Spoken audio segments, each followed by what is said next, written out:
Amrit noni pain oil, ನೋವಿಗೆ ವಿರಾಮ, ದೇಹಕ್ಕೆ ಆರಾಮ. ನನ್ನನ್ನು ಮುಗಿಸ್ಲೇಬೇಕು ಅಂತ ಪಾಪ ಏನೇನೋ ಮಾಡ್ಕೊಂಡು ಹೊರಟವ್ರೆ. ಪ್ರತಿನಿತ್ಯ ಟಿವಿಗಳು ಹಾಕಿದ್ರೆ ನನಗೇನು ಅದ್ರ ಬಗ್ಗೆ ನಾನು ಯೋಚನೆ ಮಾಡಲ್ಲ. ನಾವು ದೇವ್ರು ನಂಬಿದ್ದೇವೆ. ತಪ್ಪುಗಳು ಕೆಲವ್ರು ಮಾಡ್ತಾರೆ, ತಪ್ಪು ಮಾಡಿ ಅಂತ ನಾವು ಹೇಳ್ತೀವ? ಈಗ ನಿಮ್ಮ ಕುಟುಂಬದಲ್ಲಿ ನೀವು ಜನ್ಮ ಕೊಟ್ಟಂತ ಮಕ್ಕಳಿದ್ದಾರೆ, ನಿಮ್ಮ ಮಕ್ಕಳು ತಪ್ಪು ದಾರಿ ಹೋಗಿ ಅಂತ ನೀವು ಹೇಳ್ತೀರಾ? ಕೆಲವು ಘಟನೆಗಳು ನಡೆದಿದೆ.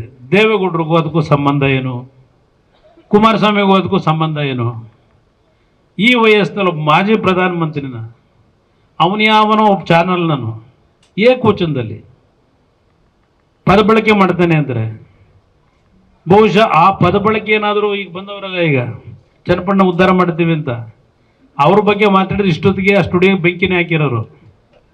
ನಾವು ಆ ಕೆಲಸ ಮಾಡಲಿಲ್ಲ, ಮಾಡ್ಕೊಳ್ಳಿ ಪಾಪ ಅವನೇನೋ ಮಾಡ್ಕೊತಾವನೆ, ಖುಷಿ ಪಡ್ತಾವನೆ ಅಂತ ನಾವು ಸುಮ್ಮನಿದ್ದೀವಿ. ಕಾನೂನಿದೆ ದೇಶದಲ್ಲಿ, ತಪ್ಪು ಯಾರೇ ಮಾಡಿದ್ರು ತಲೆ ಬಾಗಲೇಬೇಕು ನಾವು. ನಾನು ಅಷ್ಟಕ್ಕೆ ನಿಲ್ಲಿಸ್ತೀನಿ, ಅದ್ರ ಬಗ್ಗೆ ಚರ್ಚೆ ಮಾಡೋಕ್ಕೆ ಹೋಗಲ್ಲ.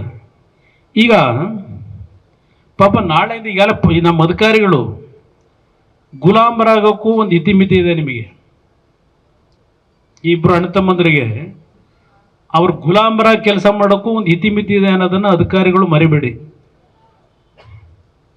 ನಾವೇನು ರಾಜಕೀಯದಿಂದ ನಾಳೆ ಬೆಳಗ್ಗೆ ನಿವೃತ್ತಿ ಹೊಂದಲ್ಲ. ಇಲ್ಲಿರೋ ಪುಣ್ಯಾತ್ಮರು ನಮ್ಮನ್ನು ಉಳಿಸ್ತಾರೆ ಈ ರಾಜ್ಯದಲ್ಲಿ. ಆದರೆ ಅಧಿಕಾರಿಗಳಿಗೆ ಒಂದು ಎಚ್ಚರಿಕೆ ಈ ವೇದಿಕೆ ಮುಖಾಂತರ, ಇಲ್ಲಿ ಅಧಿಕಾರಿಗಳಿಗಲ್ಲ, ಈ ರಾಜ್ಯದ ಅಧಿಕಾರಿಗಳಿಗೆ ನಾನು ಎಚ್ಚರಿಕೆ ಕೊಡ್ಲಿಕ್ಕೆ ಬಯಸ್ತೀನಿ ಈ ವೇದಿಕೆ ಮುಖಾಂತರ. ಏನೋ ಇಲ್ಲೂ ಒಂದು ತಾನೊಂದು ಬಗೆದರೆ ಬೇರೊಂದು ಬಗೆವುದು ದೈವ ಅಂತ ಹೇಳಿ. ನಾನು ಎರಡು ಬಾರಿ ಮುಖ್ಯಮಂತ್ರಿಯಾಗಿ ಕೆಲಸ ಮಾಡಿದ್ದೇನೆ. ನನ್ನ ನಡವಳಿಕೆಯೆಲ್ಲ ನೋಡಿದ್ದಾರೆ. ಇವತ್ತು ಯಾವ ರೀತಿ ನಡೀತಾ ಇದೆ ಅನ್ನೋದು ನೋಡ್ತಾ ಇದ್ದೇನೆ. ನನ್ನ ಕೈಗೆ ಅಧಿಕಾರಿಗಳು ಸಿಗಾಕೊಳ್ಳಲ್ವಾ? ನನ್ನನ್ನು ಬೆಳೆಸಿರ್ತಕ್ಕಂಥ ಈ ಜಿಲ್ಲೆಯ ಜನತೆಯ ಮುಂಭಾಗದಲ್ಲಿ ಹೇಳ್ತಾ ಇದ್ದೇನೆ, ನಾನು ದುರಾಂಕಾರದಲ್ಲಿ ಹೇಳ್ತಾ ಇದ್ದೇನೆ ಅಂತಲಾದರೂ ಅನ್ಕೊಳ್ಳಿ. ಇವತ್ತು ನನಗೆ ನಂಬಿಕೆ ಇದೆ, ಈ ರಾಜ್ಯದಲ್ಲಿ ಇವತ್ತಲ್ಲ ನಾಳೆ ಈ ನಾಡಿನ ಜನತೆ ಮತ್ತೆ ಅಧಿಕಾರವನ್ನ ಈ ರಾಜ್ಯದಲ್ಲಿ ಕೊಡ್ತಾರೆ ಅಂತಕ್ಕಂಥ ವಿಶ್ವಾಸ ನಾನು ಇಟ್ಕೊಂಡಿದ್ದೇನೆ. ನಮ್ಮ ಜೀವನದಲ್ಲಿ ದೇವೇಗೌಡರಾಗಲಿ ನಾನಾಗಲಿ ಕಾನೂನು ಬಾಹಿರವಾಗಿ ಯಾವುದೇ ರೀತಿಯ ಕೆಲಸಗಳನ್ನು ಮಾಡಿ ಅಂತೇಳಿ ಯಾವನೇ ಒಬ್ಬ ಅಧಿಕಾರಿಗೆ ನಾವು ಹೇಳಿಲ್ಲ, ಸೂಚನೆ ಕೊಟ್ಟಿಲ್ಲ. ಪ್ರಾಮಾಣಿಕವಾಗಿ ಕೆಲಸ ಮಾಡಿದ್ದೇವೆ.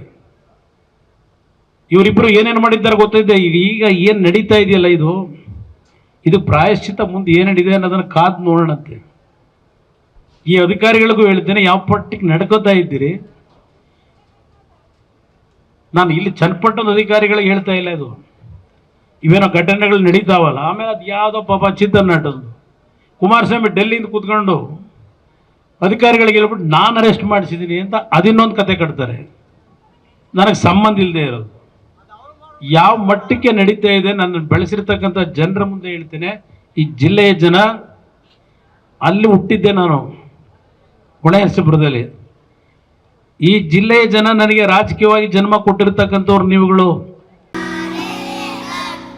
ನಾವು ಸಲಹಿದ ಕೈಗಳು ನಮ್ಮ ನೋವಿಗೆ ಸ್ಪಂದಿಸಿದಾಗ ಆಗುವ ಸಂತೋಷ. ಅಮೃತ್ ನೋನಿ ಪೇನ್ ಆಯಿಲ್, ನೋವಿಗೆ ವಿರಾಮ, ದೇಹಕ್ಕೆ ಆರಾಮ.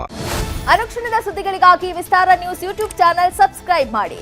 ಹೊಸ ಸುದ್ದಿಗಳ ನೋಟಿಫಿಕೇಶನ್ಗಾಗಿ ಬೆಲ್ ಐಕಾನ್ ಕ್ಲಿಕ್ ಮಾಡಿ. ಲೇಟೆಸ್ಟ್ ಅಪ್ಡೇಟ್ಸ್ಗಾಗಿ www.vistaranews.com ವೆಬ್ಸೈಟ್ಗೆ ವಿಸಿಟ್ ಮಾಡಿ. ಅಂಗೈಯಲ್ಲೇ ಜಗತ್ತಿನ ಸುದ್ದಿ ತಿಳಿಯಲು ವಿಸ್ತಾರ ನ್ಯೂಸ್ ಕನ್ನಡ ಆಪ್ ಡೌನ್ಲೋಡ್ ಮಾಡಿ.